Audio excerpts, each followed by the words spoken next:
Hello everyone, this is Grandmaster Damian Lemos here for iChess. Welcome to this new deep dive where we'll be talking about the modern defense, which is e4, g6.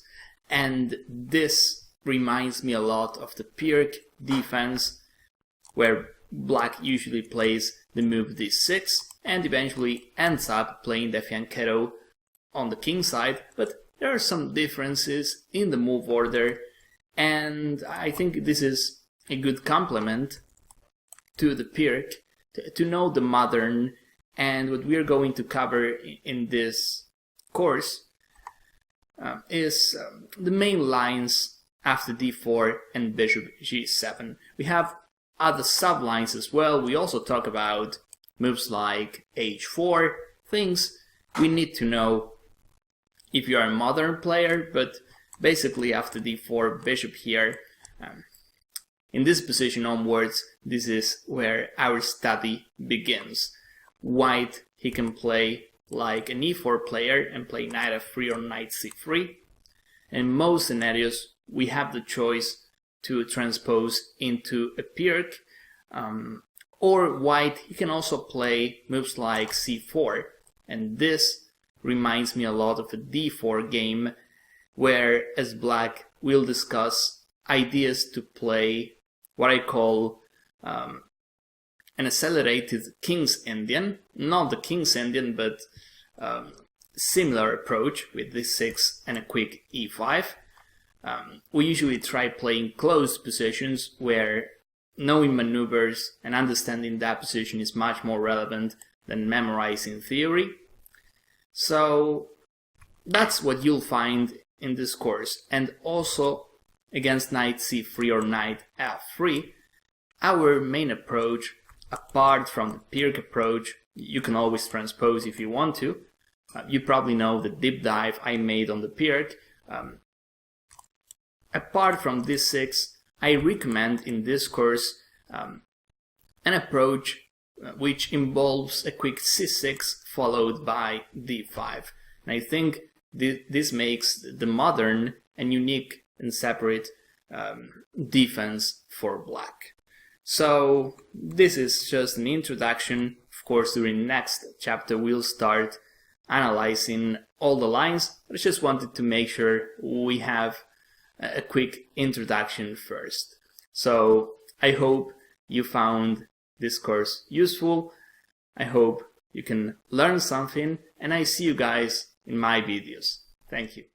Buying individual chess courses to add to your collection can get expensive, and waiting for the course or video you're looking for to go on sale can take weeks or even months. So, what's a chess enthusiast to do?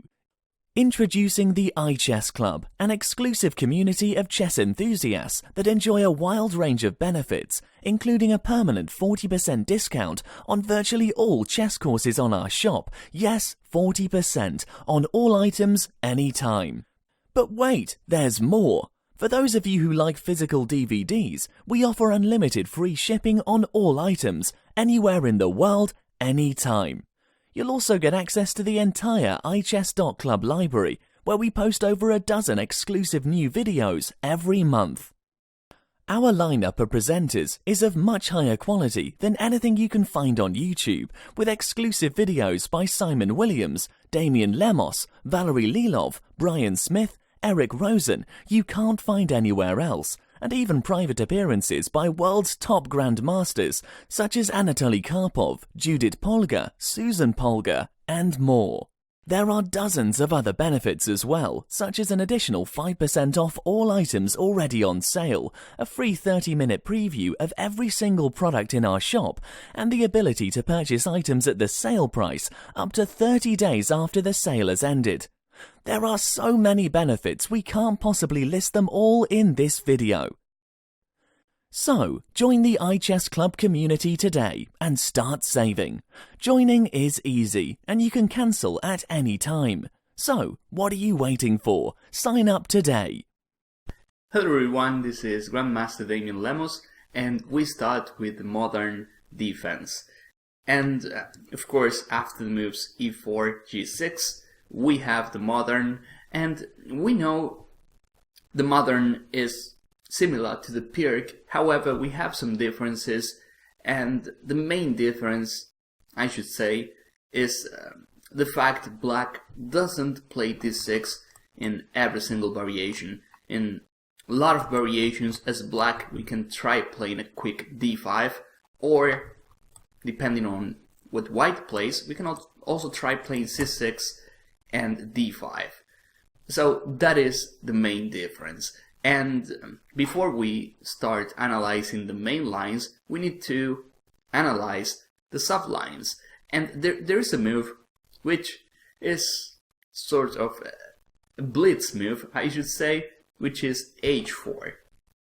And this move is interesting. It is played by strong players, so let's take a look at h4. White is trying to, find the refutation right from the get-go, playing h5, weakening our kingside, and here is where we need to do something about it. And the move I like is knight f6. And this, by the way, is not the most natural move for us. The most natural reaction would be playing h5, which is interesting as well, but then white has got this square for the rest of the game, unless we play f6, which is a move, that weakens the king side a lot. So h5, it is possible you can find some games with this move. It is also true that whereas white has got the g5 square, we have this square as well. You can try playing something like this, c6, d5, and we place our bishop on g4. But I don't know, knight f6, once you take a look at knight f6, you'll realize it is the best approach, at least in practice. Another move is h6, but then white, he can simply play this, and of course our king side is a mess, full of weaknesses. And the main move according to theory, and I also like this, is d5. It makes a lot of sense to react in the center if he just played h4. That is general chess concepts. So d5, this sort of modern Scandinavian, it is also worth a try. But let's take a look at knight f6. The move I choose here, knight f6, and white plays e5. This makes a lot of sense. If he plays something like knight c3, well, then I can even play e5 or d6, and his h4 is not making much sense now. He can play h5, but then I'm ready to take it with my knight. So against knight f6, unless he wants to play a Pirc variation with his pawn on h4, he has to play e5. Here we play knight h5, and now little by little you'll start understanding why we play this. The point of this line is to sacrifice a pawn, and in return we'll get a powerful counterplay as black. And if you saw other videos of mine, you'll probably know that I prefer being down a pawn and having counterplay in return rather than having the same amount of material and having a passive position. So that's why I recommend this line as black, knight h5, and usually white plays bishop e2. By the way, we are following the game Predojevich against Andreikin, and apart from bishop e2, the other main move would be playing d4. However, here we play d6, and white, he's got issues protecting his center already. Even if he plays a move like this, like knight f3, I can always play something like bishop g4. And as I was saying, his center is under attack. So d4, d6, there are two moves, as I was saying, bishop e2 and d4. But I think the concept is basically the same. And by the way, here, this is another game, knight f3. bishop g4. This is Morozevich against Nielsen. White played bishop e2. Now we can simply take on e5. White took like this, although here he's also losing material, I think. If he takes this way, we can just take on d1, bishop takes or king takes, then we play bishop here, knight c6 or knight d7. He's likely to lose the e5 pawn, as you can see, and our knight on h5 is quite safe. I don't see any way for white to attack our knight on h5. So basically this position, this pre-endgame, is much better for black. So this knight f3, d4 knight f3, it is possible, but I think that e5 pawn is a weakness sooner or later. And you're probably asking what happens if he takes on d6.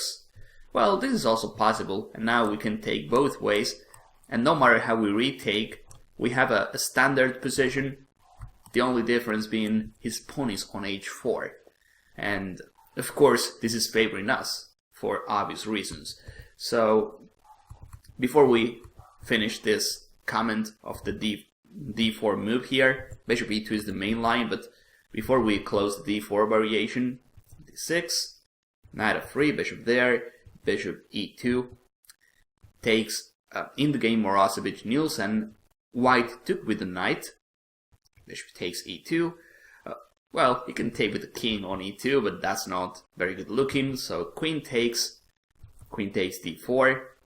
I like this fearless move because, as black, we do have some development, so we can afford taking the pawn on d4, queen b5 check, knight d7. We are safe and sound here in this position. And in this game, Morozevich took on d7. And here is where black, instead of playing queen takes d7, which I guess it's equal after queen takes b7.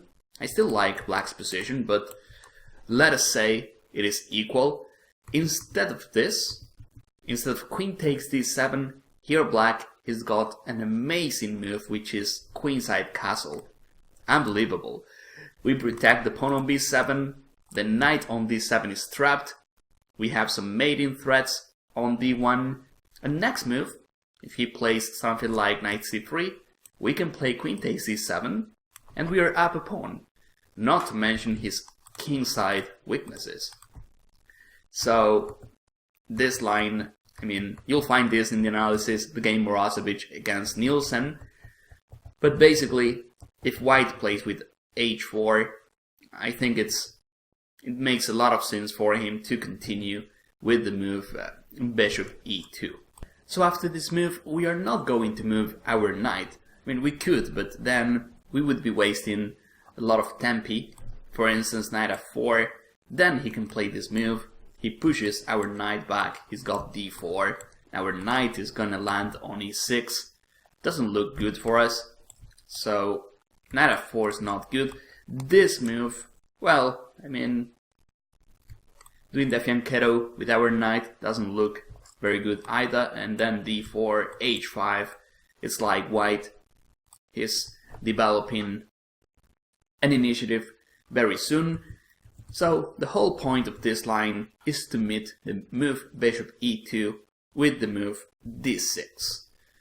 Now, he can take on h5 if he wants to, but then, as I said before, we are going to develop an initiative. And we'll also have the bishop pair, which is very important in open positions. So after d6, white's main move is e takes d6, or d4 is played in the game. But e takes d6 is, well, I didn't mean to say the main move, but I wanted to say the first move we should analyze. E takes d6, but here we take with the queen. Of course, we are playing active chess, so he's got h4 in, and that's why we take with the queen. We need to bring our pieces out as soon as possible. We need to punish him for his lack of development. That's why I take with the queen. And here, if he plays bishop takes, I don't mind. I can just take. He can take the pawn if he wants, but then rook here. And my attack is way too powerful. Even if he takes on h7, we don't really care. We'll play knight c6, we'll queenside castle, and this is probably just winning for black in the long run. I mean, if he takes on h7, I think the attack is way too powerful for black. And if you check this with an engine, you'll realize this is a decisive advantage for black already.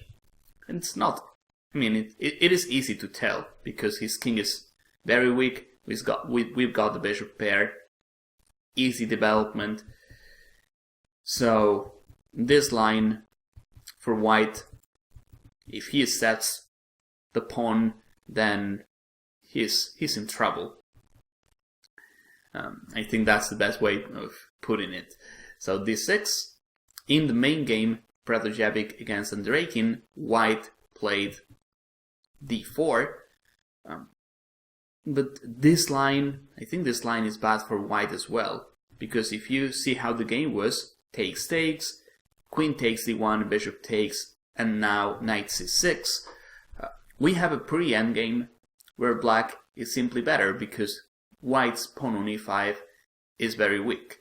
And white, he cannot afford playing a move like f4 because he's got the pawn on h4 already, and we can play a move like this. If he had the pawn on h2, that would be different because his kingside is not weak, but he's got the pawn on h4, so this move f4 looks very, very reckless from white. So after d6, now we'll take a look at this pre-endgame, which was the game Pratojevic against Andreikin. This was the main game. I guess, oops, not f3. Knight f3 is the other option for white, but here I can just play bishop g7. If he wants to take, I can take with the pawn, I can take with the pawns or with the queen. I think the three moves are possible, and my position is clearly better because he's got h4 in, and we're just playing normal chess. And h4 has nothing to do with white's strategy at this point. So, knight h5, bishop e2, d6. Here white played d4, and now we are going to play an endgame, or pre-endgame. D takes, queen takes, he takes with the bishop. Taking with the king doesn't make any huge difference. And if it happens to make a difference, it's favoring us even more, because his king is on d1, and we'll just check him on the d file.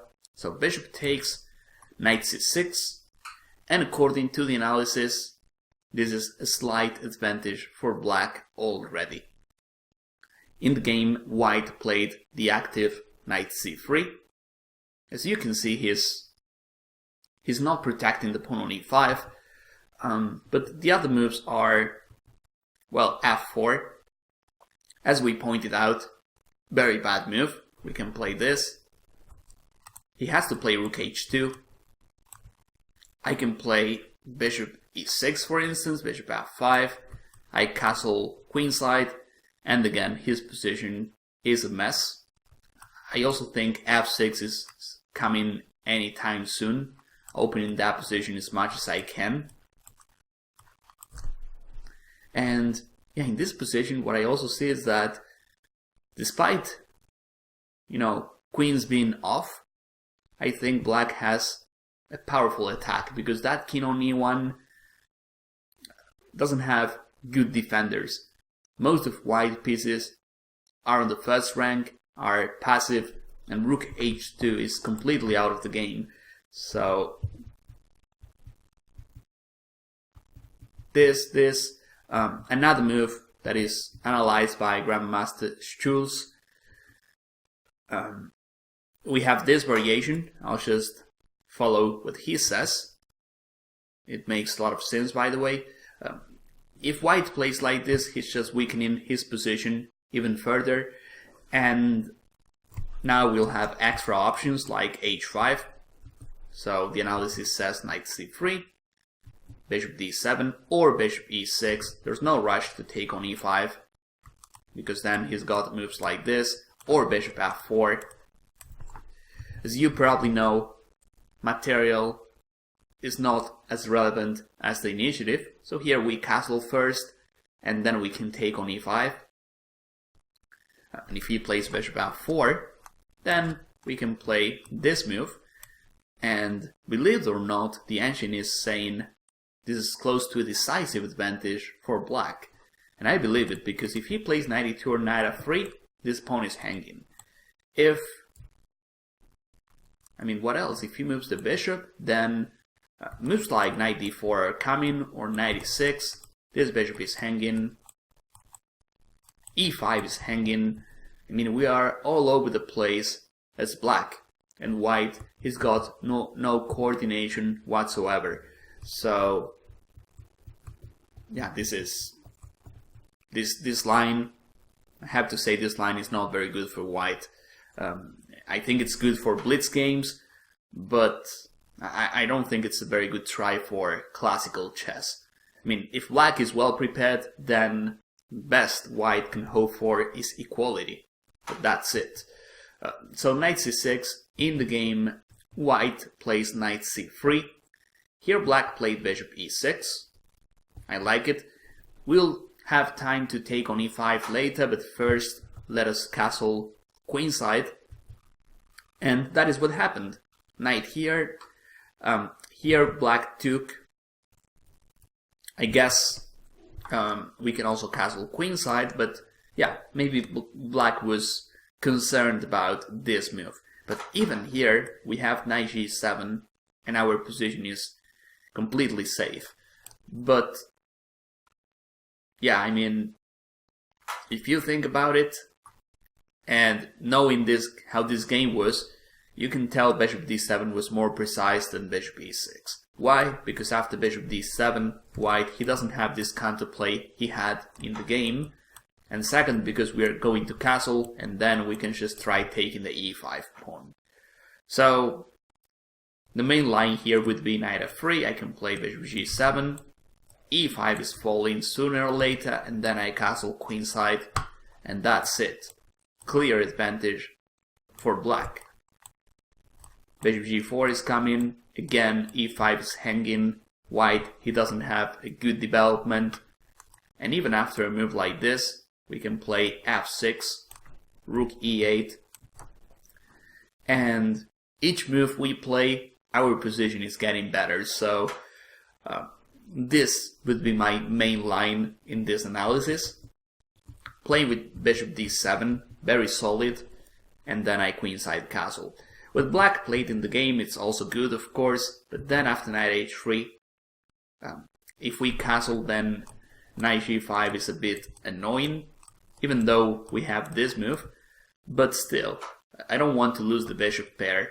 So the game was bishop e6, knight h3, black took on e5, white played like this, and black is still much better, but that position requires accurate play from both sides. White played b3, suddenly if we move our bishop, then he's got variations like this, or bishop b2.